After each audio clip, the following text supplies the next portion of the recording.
hope you're doing well today. Today's video is all about wholesale. I actually have 3 deliveries that I have to make to all different retailers actually, so I'm excited to bring you along for the day. But also make sure you stay to the end of the video because I'm actually going to walk you through some of my favorite tips on how I got my products into local retailers.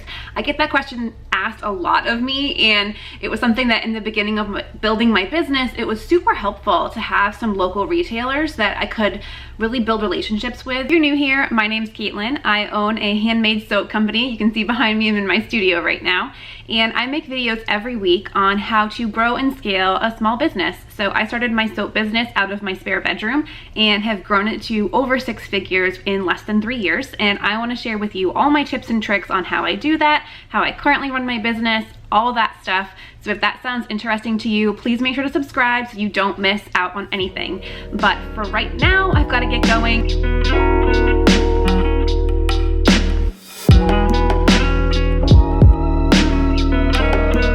Got 3 different wholesale deliveries I'm doing today. One I already packed up yesterday, so check, that one's ready to go.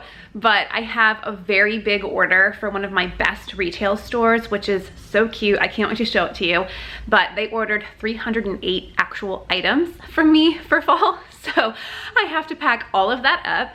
And then I have something I actually have to price. So I have like a commission-based space in a shared retail store. I'll show it to you guys, but I have to tag everything. So I'm gonna get going with that.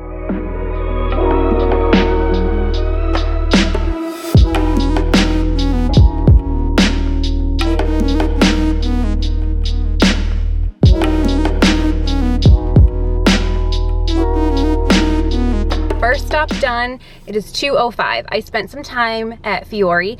I showed you guys some clips, but it is really good to develop a relationship, and I'll give you my tips at the end of the video like I said, but I spent some time just chatting with them.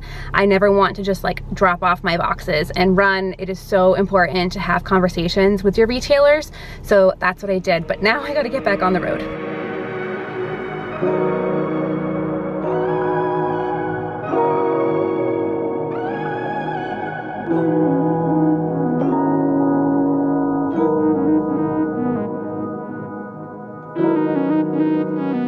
Stop number 2 is done. I went to the other retail store, and there the owner wasn't there. It was just one of her sales associates, so I really didn't spend much time there. But someone that I know in the small business community here opened her retail store next door about 6 months ago. So I hadn't gotten a chance to go and say hi to her. I find that it's really, really important to build relationships with people. So she owns a children's clothing store. It has nothing to do with soap, but it's just another small business that it's great to build your community. Now we're off to our 3rd stop, which is about a 40-minute drive, but there's always traffic.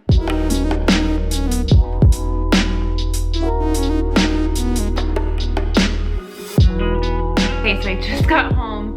I'm exhausted. I definitely changed into my sweatpants.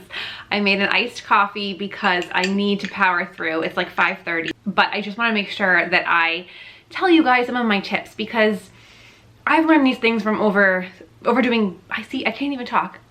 I've learned all these tips over doing business with people for the last 3 years, and I do have a background in retail, corporate retail, so I feel like I have a very good understanding about relationships, and that's my first tip, is building relationships. How do you do that? The first thing is Instagram is everyone's tool, so I would always follow a retailer that you're interested in possibly carrying your products. I would physically go to that store if you can. I know sometimes they're across the country and that might not be possible, but I would go to their store. I would buy something from them. Fiorella, the first store that I went to, how that relationship started was we each followed each other on Instagram, and I went to their store multiple times. I bought some stuff I loved. I tagged them on Instagram, and we just developed a relationship. And they first offered me an opportunity to carry my products in their store, and from that moment on, I have made them a priority. So when I say building a relationship, if I physically go down and deliver the order to them, I spend time with them, I spend time in their store. I ask them questions, I ask for their feedback. So if I'm planning a new item, like candles I was doing, I asked them what they thought. That's what I mean by building a relationship. If you are just in building wholesale accounts for a transactional reason, just the sale, here's your order, done, move on to the next. As far as my most successful retailers, they're the ones that I've cultivated a relationship with. My second tip is not all retailers are a fit for you. You have to trust that a store owner knows their customer and their aesthetic better than you do. So you might be cold calling some of these people, meaning you're either walking in or sending products or even calling, emailing, all of that stuff. You are sort of entering their house. I have never walked into a store with my product and said, hi, would you like to see what I have to offer or whatever? I don't even know. I don't do that. But that is so invasive. It honestly feels like when someone comes to your front door during dinner and rings the doorbell and is trying to sell you solar panels. Like, that's how it feels. There are always other retailers that you meet if you do markets. So one's a jewelry store, and her and I just hit it off. We were just chatting and she's like, you know, I do my own jewelry. I have a store and I'd love to carry your products there. Again, back to the relationship piece. And then I have another person who I posted the vlog a few weeks back of Sea Love Candles up in Maine. She met me at a market as well.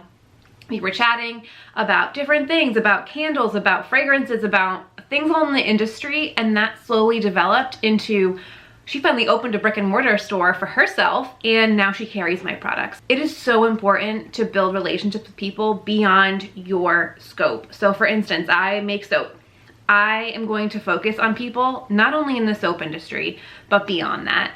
And the markets that you do are really great for that. Social media is amazing for that.